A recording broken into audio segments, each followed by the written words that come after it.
And welcome here to KGW News at 4. I'm Ashley Korsland. And I'm Brittany Folkers. Here's a look at what's happening today. Portland police have a drug dealer in custody. That may seem normal, but investigators are finding creative and legal ways to keep criminals like him off the streets. Plus, with summer here, a lot of people are traveling through PDX. It's already the busiest week of the year at the airport.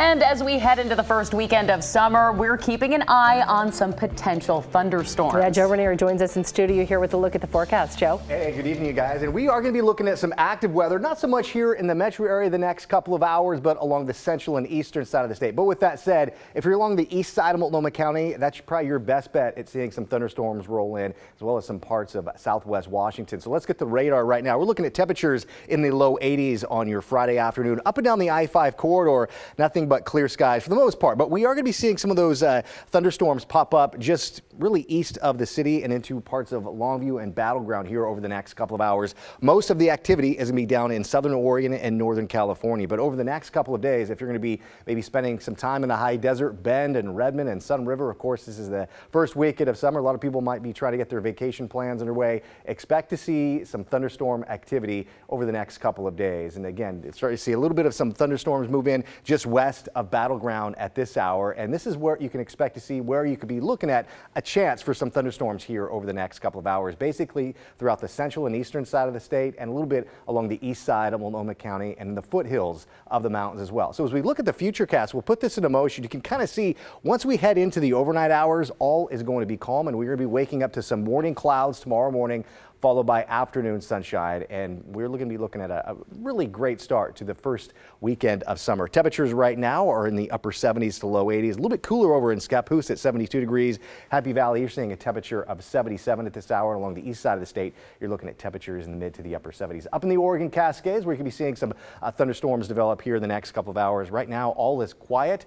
It's a lot of sunshine up there, and that is what's in store for us over the next couple of days. I'll talk more about that in just a few minutes. All right, Joe, thank you. You know, forecasters are always on the lookout for lightning that could spark fires. The Northwest has already seen several in the spring. Yeah, one in the Gorge last week destroyed several homes, and firefighters say as hot summer weather kicks in, things could get dicey. Environmental reporter Cale Williams is in the newsroom for us. And Cale, you talked with fire officials who are looking ahead. So what's their take? Well, Brittany, they told me that while the long, rainy winter has left some parts of Oregon in better shape than years past, other parts are looking at a relatively risky summer. Canada's on fire. It's been warm and dry. California has been cool and wet. It's not on fire. How often do we see that pattern shape up? And that's the opposite of what we usually see. That's according to John Saltenberger, the fire weather program manager for Fish and Wildlife. On Friday, he delivered a briefing to fire experts from the Bureau of Land Management, the Forest Service, the Bureau of Indian Affairs, and the Oregon Department of Forestry. The dramatic winter rains to our south have left parts of the state, namely the southeast, much wetter than normal for this time of year. So much so that crews in some areas, they haven't been able to do prescribed burns because the fuel is simply too green. But if you've been outside at all over the last couple months, you know that much of the rest of the region, it's been hot and dry. Couple that with the return of El Nino, which is hot ocean temperatures near the equatorial Pacific, and parts of Oregon, along with all of Washington, could be in for a warmer and drier start to the summer. And what that means is more risk for more big fires. I'm putting all of Washington into above average potential for large costly fires as we move into the heat of July when fire season really kicks in. I'm also going to include southeast Oregon and northwest Oregon. Now, the ecosystems of the Pacific Northwest, they've evolved with some degree of fire on the landscape. In fact, some species depend on periodic burns. But what Saltenberger tracks is the areas that are ripe to see fires that burn way beyond what naturally occurs. So what this graphic is saying is that these areas are probably the prime regions where those optimum combinations of windy, dry conditions, high fire danger, and ignitions all come together at the same time at the same place.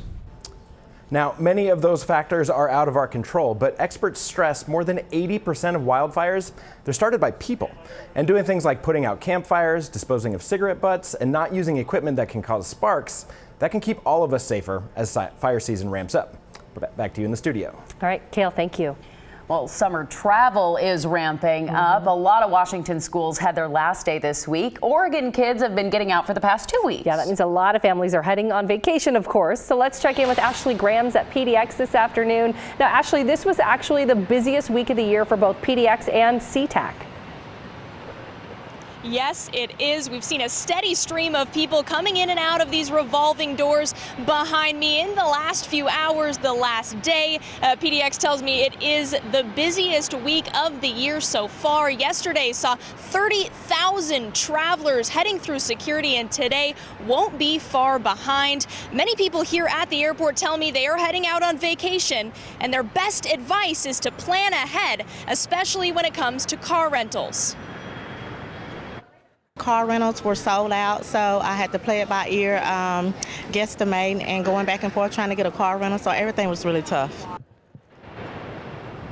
But it's also a busy travel day up north. SeaTac says today is set to be the busiest ever with over 72,000 travelers flying out. You know, it's just a good reminder for all of us. If you're flying out domestically 2 hours before, but 3 hours before if you're taking international travel, maybe you're heading to Europe this summer. I did talk to some airport employees, and they told me the busiest flights seem to be LAX and Santa Ana. Those are going to be the flights where everyone's headed to Disneyland. All the families taking their summer vacation. Man, Oh, yeah. wish I was headed there. We'll send it back to you guys in the studio. Yeah, I can't help but be a little bit jealous. All right, thanks so much, Ashley. Well, hey, want to let you know about a couple of big closures on local freeways to keep an eye out for this weekend. ODOT has closed all westbound lanes of I-84 for bridge work. This is happening at the I-205 interchange, that section near Rocky Butte State Park.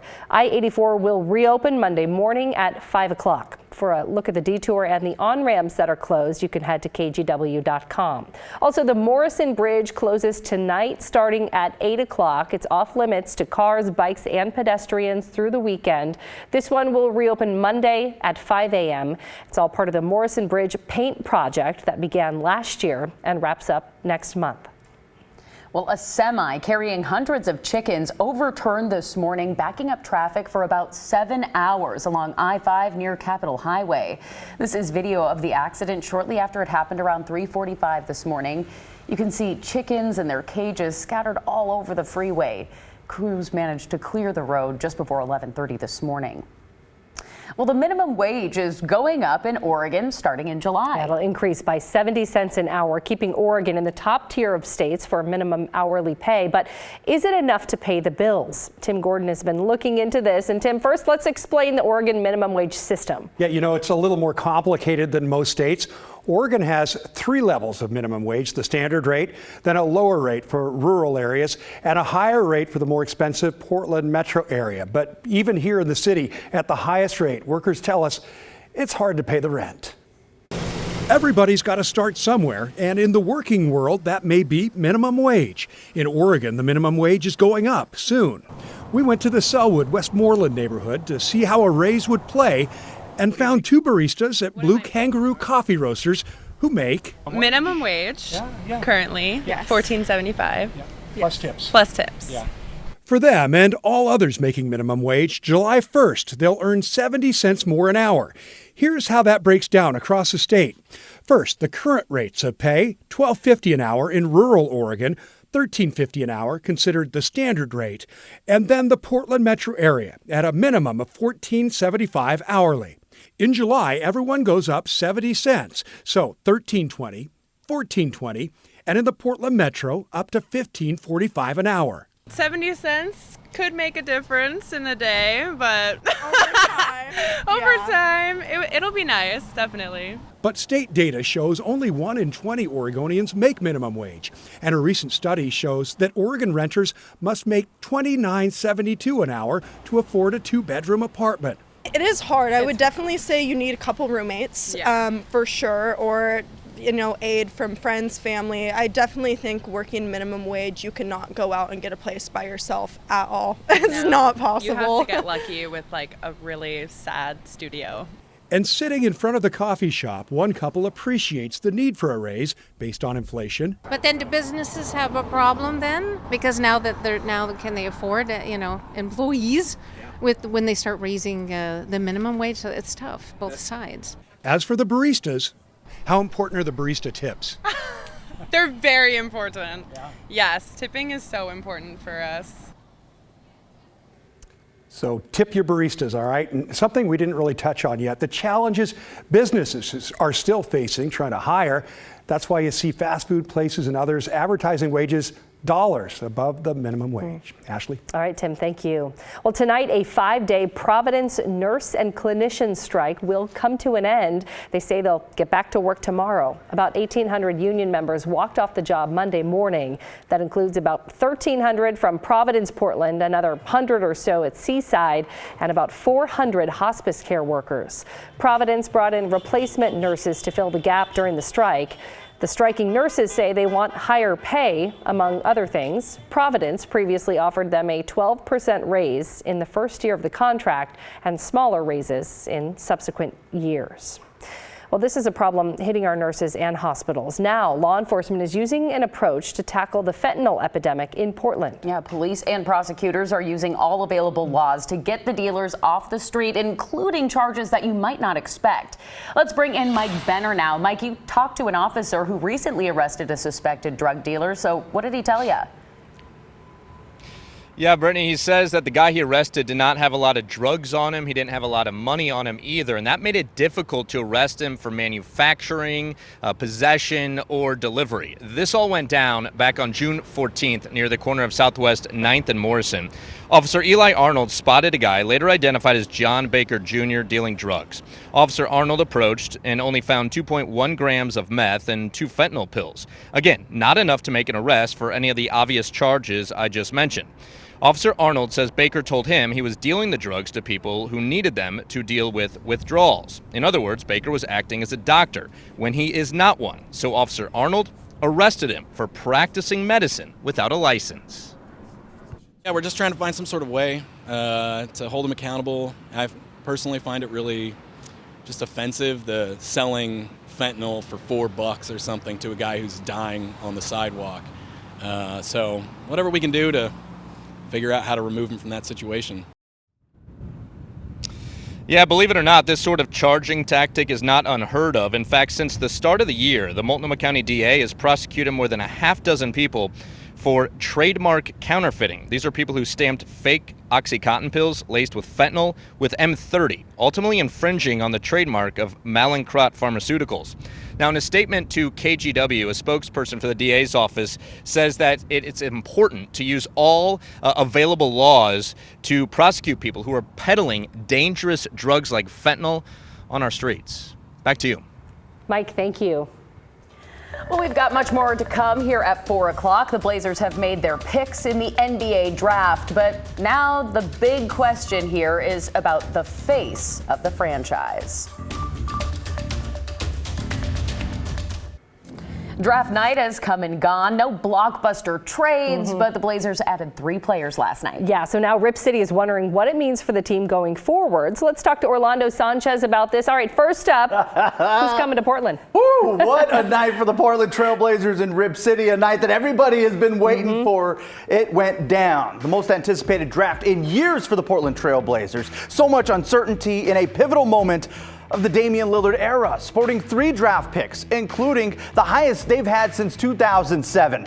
The organization was put on the clock last night. With the 3rd overall pick, the Blazers selected point guard Scoot Henderson. He's 19 years old and already has 2 years of pro experience under his belt, playing in the G League. Standing 6'2", he's got a 6'9" wingspan. He's got an NBA-ready body, explosive athleticism compared to MVP players like Derrick Rose and Russell Westbrook.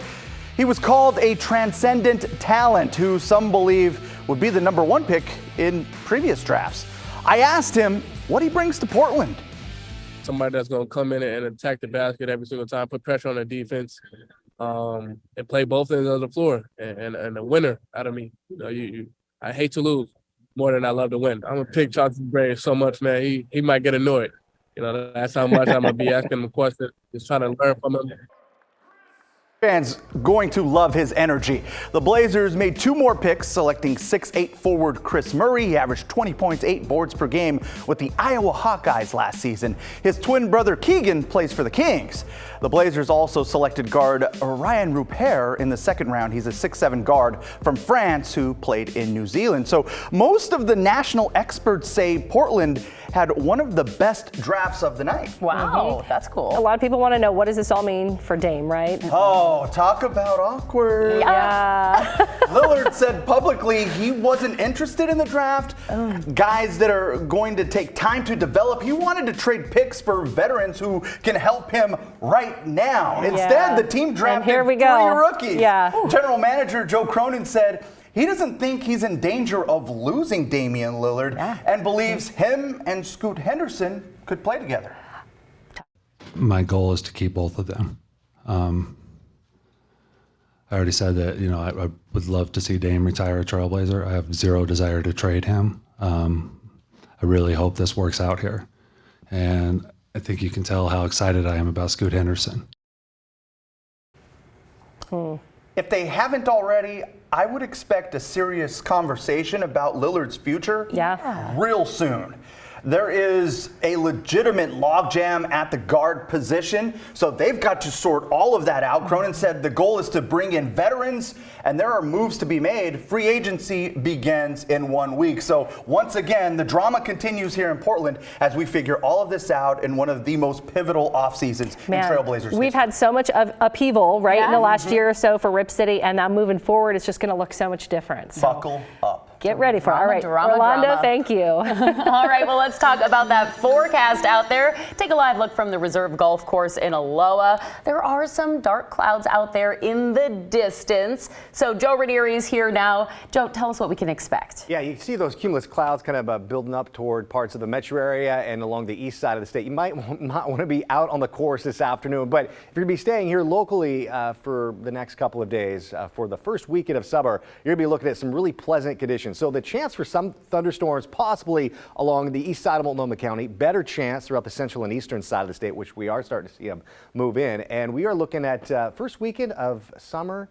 I messed that typo up. First weekend of summer should be sunny and warm. Regardless, I'll fix that here in a little bit. But we are seeing some thick clouds out there along the northern Oregon coast, and those clouds will start to burn off a little bit heading into tomorrow afternoon. You'll be waking up to another round of clouds tomorrow, followed by afternoon sunshine. Temperature this hour of 57 degrees. And still, as we look toward the West Hills and downtown Portland from our Wells Fargo camera, we're looking at some very pleasant temperatures. 83 degrees, winds pretty light coming in out of the north. And this is a location along the east side of the state. This is from our Oregon Veterans Home out in the Dalles with a temperature of 89 degrees. This is an area that could be looking at some thunderstorms developing here throughout the afternoon and the early part of the evening. But as we look at your weekend forecast, morning clouds followed by afternoon sunshine. Basically, Saturday and Sunday are going to be a repeat performance. Morning clouds followed by blue skies by the later part of the morning and in the afternoon. On the radar, we'll have this ridge of high pressure in place, though that keeps us pleasant along the west side of the state. Where it won't be as pleasant will be throughout parts of southern Oregon and the high desert, where you're going to be looking at a chance for some thunderstorm activity. Up and down the I-5 corridor now, we are mainly dry, but still there's a little bit of some cells moving in between Hillsborough and Battleground. That's one location where you could be looking at some, quick downpours, maybe some hail mixed in as well. But as we look at the futurecast, we'll go into tomorrow morning. Again, waking up to some morning clouds followed by afternoon sunshine. Line of storms could be rolling in along I-84 near Pendleton by tomorrow afternoon and tomorrow night. And temperatures right now are upper 70s to low 80s. Very pleasant out there. Happy Valley, temperature of 77. And daytime highs, we topped out in really the upper 70s to low 80s, 83 at the Portland International Airport. We could bump up these numbers here in a little bit, but over the next couple of days, we'll have that ridge of high pressure develop. It'll be pretty calm over the next couple of weeks, but again, no major warm up over the next couple of days. That includes the first weekend of summer and the first full week of summer as well. But going toward the end of next week, we'll gradually see our temperatures warm up. Right now, we're seeing a reading of 57 degrees throughout the mountains. Tomorrow, I'm forecasting highs in the low 80s. And again, we'll gradually see our temperatures warm up and improve if you like some heat, because by the end of next week, we'd be looking at daytime highs, the mid to the upper 80s. And don't be surprised if we're looking at 90 by next Friday. Wow, climbing back up, but hey, looks like a pretty nice weekend. Yeah, this weekend's looking great, so still to come on the news at 4. We're talking about what's happening this weekend. We have a rundown of all kinds of fun events happening in the area, from balloon and kite festivals to milk carton races. Stay tuned. Also coming up, a shortage of OBGYNs could impact women's care like breast and cervical cancer screenings. Why the problem could get even worse in some states. All right, so we're heading into the first weekend of summer, and if you're still looking for something to do, we've got you covered with a variety of activities happening around our area. It's time for the Festival of Balloons in Tigard. This event kicks off today and runs through Sunday at Cook Park. You can check out 20 hot air balloons. There are morning launches, a night glow, and a chance to ride in one of the baskets. You have to get your tickets in advance, though. Just go to tigardballoon.org. The skies in Lincoln City will be filled as well, not with balloons, but with kites. It's the annual Summer Kite Festival at the Dee River State Recreation Site. You can see professional kite flyers, huge kite displays, and even build your own kite. The event happens Saturday and Sunday. Could you make a boat out of milk cartons? Well, you can watch families give it a go this Sunday in Southeast Portland. It's the Royal Rosarians Milk Carton Boat Race at Westmoreland Casting Pond. More than 20 teams will compete to see if they can get across the pond supported only by empty milk cartons. This is so much fun. That race begins at noon. For a much faster racing experience, you can head to the Portland International Raceway. The Formula E World Championship Racing Series hits the track tomorrow. Formula E is all electric race cars, and this is its debut in Portland. Qualifying laps start at 12:30 with the race at 5. Check out FIAFormulaE.com for details. And for more weekend inspiration, you can check out the 8 Things to Do article. It's up each week on KGW.com. Well, some students at Glencoe High School in Hillsborough are giving back to the homeless community through their construction class. As Daisy Caballero reports, it's not only taught the students real-life trade skills, but also inspired them to continue this work after graduating. It's awesome to just help out the community that you're in. About 12 Glencoe High School seniors took their final project to the next level in designing, framing, and roofing 2 storage sheds to keep supplies for the Project Homeless Connect Day Center in downtown Hillsborough. They take time, put their own design flair on it, so we truly appreciate Glencoe High in this case. That's Chris McDowell. He's with the Home Building Foundation of Greater Portland. So this is a 10 by 12 shed. We got plenty of space, build shelving in here, and whatever the shelter wants to do to accommodate it. But they help build and remodel shelters for nonprofits working to end homelessness in the greater metro area. And their new school program allows students interested in construction to help them along the way. I think what's most important is that students are able to learn skills while they're benefiting something of need in the community. And so when you can combine those 2 things, I think it's a win-win for all. A lot of our students are going to go into the trades, which we really need right now. Construction began in late February, early March. All materials were donated or funded by grants. The 2 sheds were complete about 3 months later, and they were delivered to the Day Center June 20th. It's awesome how far it's come from the beginning. I remember seeing just the kids framing it all, and then a few weeks later, it was all put together. The center says they will no longer need to turn away essential donations from the community because of the lack of storage space. And some students are already thinking of more ways to give back after graduation. Yeah, next year I'm going to try and build a shed of my own to donate to either one of our programs or the homeless facility. Daisy Caballero, KGW News.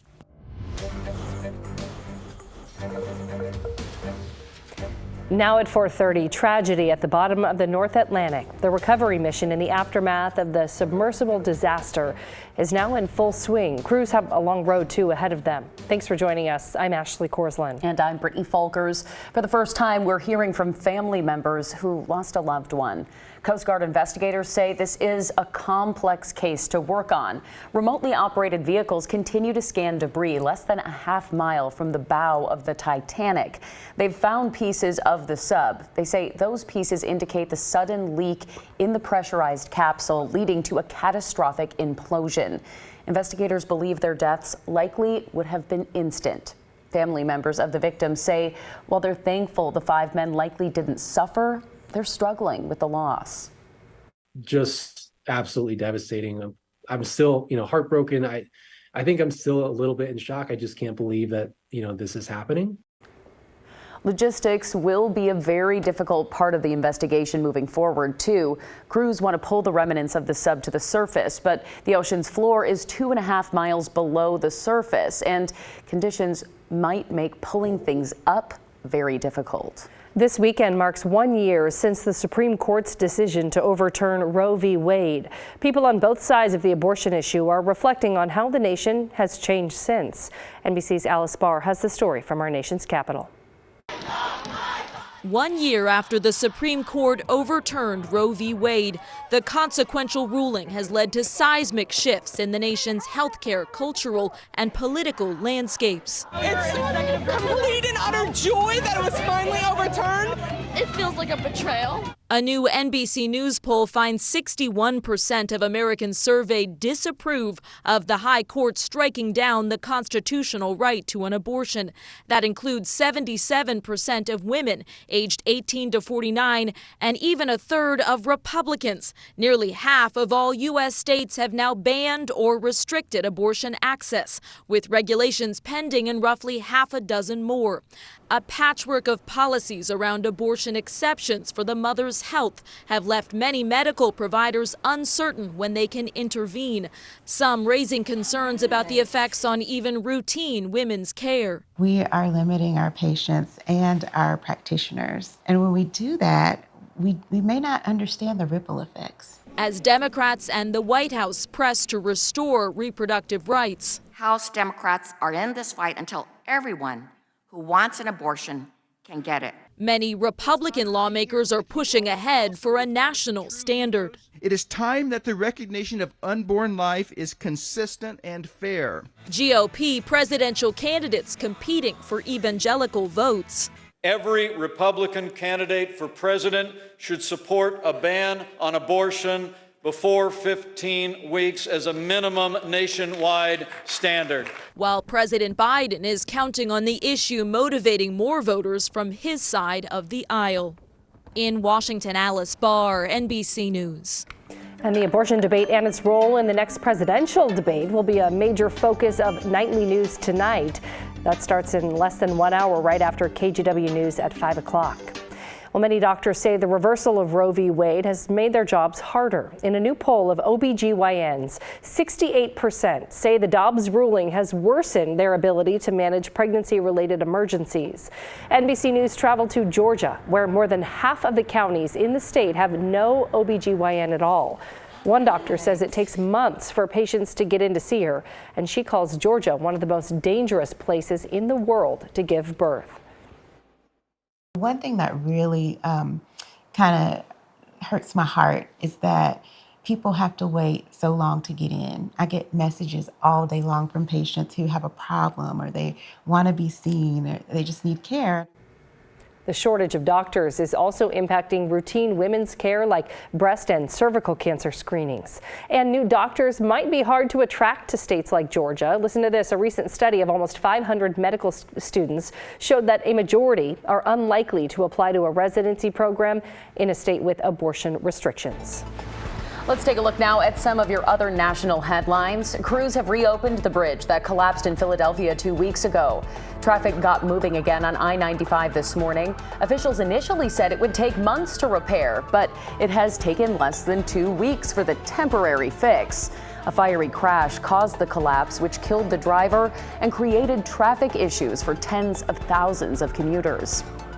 In Missouri, the summer is kicking off with drought concerns. A lot of the state's water is pumped from wells that tap into a water-filled bed of sand and gravel in areas bordering the Missouri River. But those areas are drier this year. State leaders say they have plenty of drinking water in reserve, but people there are being encouraged to start thinking about water conservation. Overstock.com has won an auction to buy a good chunk of Bed Bath & Beyond's assets. The e-commerce discounter will pay $21.5 million for the chain's brand name, business data, and digital assets.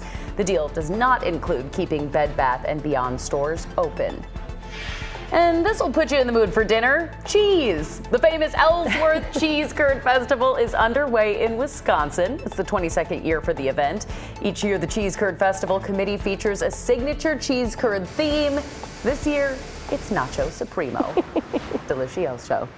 Well, coming up next, we give Ashley a glimpse into her future a bit. We've got twins graduating from high school, but not just one pair, Ashley, 11 sets, all at the same school. Oh my goodness.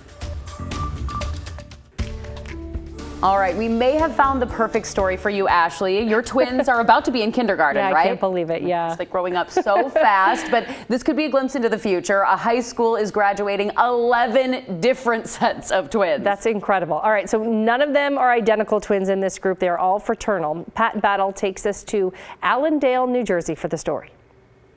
11 sets of parents will stand and cheer twice as long at graduation here at Northern Highlands Regional High School on Thursday night, and they'll likely ponder for a moment double the tuition as these 22 kids walk the stage.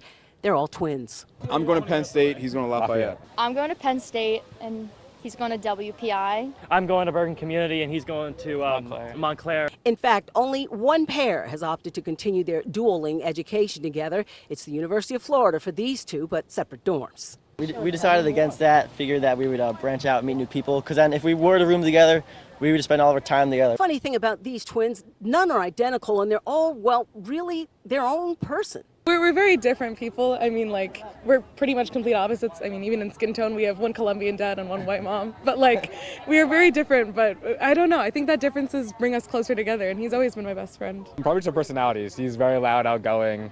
I'm, more introverted, and he likes to be the show guy, the party guy. He's an emotional guy, he's a lot to be around. I'm looking forward to our space, and I think it's going to be good for us. And, separation just makes the heart grow stronger. Perhaps two hearts, because they all concede they'll miss marching alongside their other halves. We do a lot together. We're both really involved in marching band. I was the drum major, and I was the drum captain. He's compassionate. He cares about me. He's very smart to a point.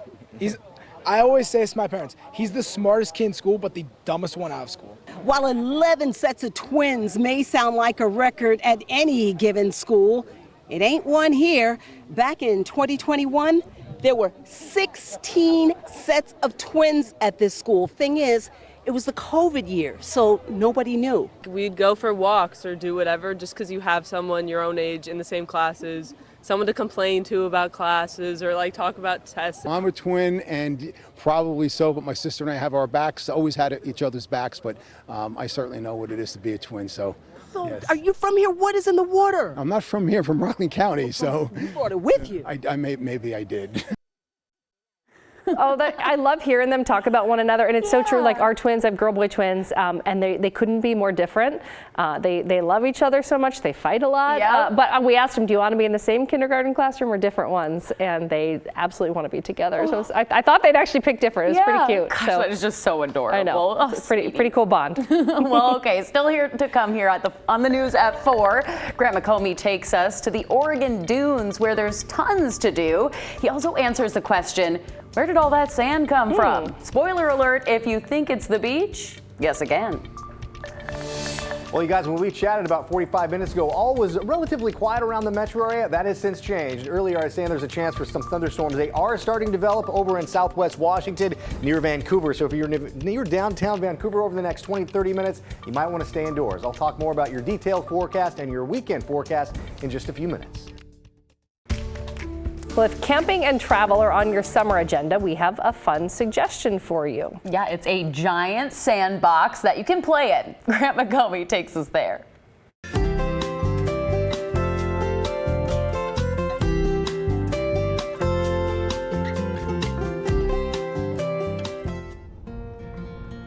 Along the treasured Pacific Coast Scenic Byway, so much sand takes the breath away. People come from all over to experience 32,000 acres of sand, forest, rivers, and lakes at the timeless Oregon Dunes near Coos Bay. It's a giant sandbox with plenty of elbow room to stretch out and play on a board. Or aboard a balloon-tired dune buggy. But it's the hiking that puts me in touch with the dunes, especially when Marty Giles shows the way. put that in the light. Sand is made up of whatever's available. Giles is a local eco-tour guide, and she says many are surprised to learn that the sand didn't come from the ocean, but from the mountains. Bits of rock brought from the mountains out to the ocean, and the sand grains that we're standing on right now came down the streams and rivers. Giles says some dunes reach 500 feet tall, and it's a complex place that's ever-changing. The openness of the dynamics of things changing. It has a wonderful, fulfilling nature to it. Everybody likes it. All right, beautiful day. It is hard not to like the southern edge of the dunes, according to local birder Tim Rodenkirk. My list for this, just for this site alone, is close to 250 species. Better than any spot I know of on the South Coast. Nearly 1,000 acres of mixed wildlife habitat make the north spit of Coos Bay prime for watching wildlife. And easy hiking trails allow access to miles of quiet shoreline. You're on a spit of land, so you got a bay on one side and the beach on the other. So as the birds are flying by, they see this unique habitat and they come down and they use it. Further to the south at Cape Arago State Park, thousands of seals and sea lions use Simpson Reef and Shell Island. Kind of imagine a group of anxious kids in the back seat of a car on a long trip. You're in my way, you're over my line, move, you touched me. And you can see that kind of behavior going on. The Pacific Coast Scenic Byway. It's a roadway once taken you'll never want to leave. And aren't we lucky it's true? A rocky shoreline and a sandy beach, we have dunes, we have nearby wilderness areas, we have forests, we have the huge variety of publicly accessible recreational opportunities in a very small area. Near Coos Bay, Oregon, with photographer Jeff Kastner, Grant McComing, KGW. Oh, that is on my bucket list. Oh, it's fun. And you can add it to your bucket list. You should go get more information. Head to Grant's Getaways page at kgw.com. And hey, remember our weekly half hour of Grant's Getaways. It airs tomorrow at 4 right here on KGW. Hey, if you're looking for a different adventure here, head up to the Olympic Peninsula. So the first humpback moms and calves of the year have arrived in the Salish Sea. The Pacific Whale Watch Association says 3 new humpback calves were recently spotted in the water between Seattle and Victoria. Baby humpbacks are typically born between late December and February, so that means these 3 calves are between 4 and 6 months old. This whale watching, excursion, obviously on a lot of bucket lists, is something so majestic to see. You could spend months. Yeah, waiting and waiting. Yeah, little islands and so cool. All the whales out there. Yeah. But as we look at the forecast, you guys, we are looking at some thunderstorms developing, not here in the metro area, but over in southwest Washington. We are starting to see them move through. So I'll kind of pinpoint where they're starting to pop up. You can see some lightning strikes on the radar just north of downtown, but we'll zoom in a little bit. Where it's really picking up is near Salmon Creek. So if you're near Salmon Creek, Orchard, or Hawkinson's over the next 15 to 20 minutes, you can see where these yellow dots are. I would stay inside if you can for the next 20 to 30 minutes. And again, you travel a little bit northeast, you're looking at some kind of active weather along the foothills of the Washington Cascades at this hour. As we zoom out a little bit, we're also picking up some thunderstorms down in southern Oregon and down in the central and eastern side of the state as well. These storms will kind of let up here over the next couple of hours, but again, if you can avoid being outside, it's probably your best bet. And there's a slight chance we can see them pop up throughout parts of the metro area as well, basically between now and 7:30, 8 o'clock tonight. We're looking at temperatures in the low 80s, a very comfortable start to the weekend, and it's going to be really nice over the next few days. No major warm up, but again, our temperatures are going to be manageable over the next few days.